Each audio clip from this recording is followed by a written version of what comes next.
Dear friends, welcome back to your channel English Text Analyst. The jar went up to him. jar এইবার তার কাছে গেলেন and said এবং বললেন, I have come to you, wise hermit. জ্ঞানী সন্ন্যাসী, আমি আপনার কাছে এসেছি to ask you, আপনাকে জিজ্ঞেস করতে বা আপনার কাছে জানতে, to answer 3 questions, তিনটে প্রশ্নের উত্তর। হাউ ক্যান আই লার্ন, কিভাবে আমি শিখতে পারি বা কিভাবে আমি শিখতে পারবো বা জানতে পারবো। To do the right thing, সঠিক কাজ করবার। অ্যাট দ্য রাইট টাইম, সঠিক সময়ে বা প্রকৃত সময়ে। হু আর দ্য পিপল, কারা সেই ব্যক্তি। আই মোস্ট নিড, আমার সব থেকে বেশি প্রয়োজন বা সব থেকে বেশি করে দরকার। অ্যান্ড টু হুম, এবং কাদের প্রতি শুডাই, আমার উচিত হবে।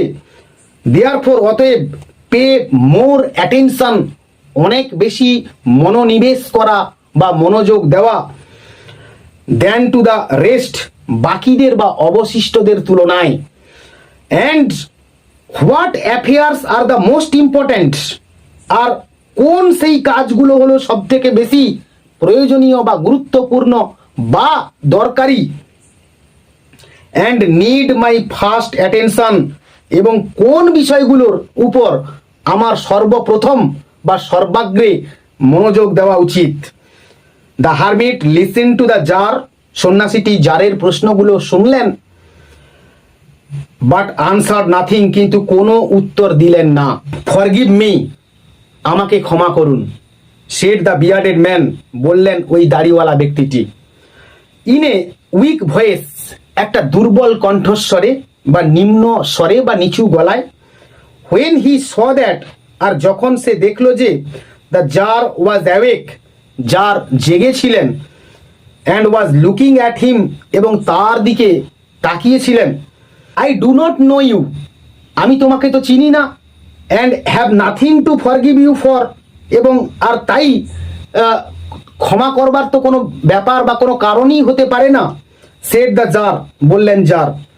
You do not know me, আপনি আমাকে চেনেন না। বাট আই নো ইউ, কিন্তু আমি আপনাকে চিনি বা জানি। I am that enemy of yours, আমি হলাম আপনার সেই শত্রু। Who swore to revenge himself on you, যে শপথ নিয়েছিল বা প্রতিজ্ঞা করেছিল আপনাকে আপনার উপর প্রতিশোধ নেবার। বিকজ, কারণ, ইউ এক্সিকিউটেড হিজ ব্রাদার, আপনি তার ভাইকে আপনি কিনা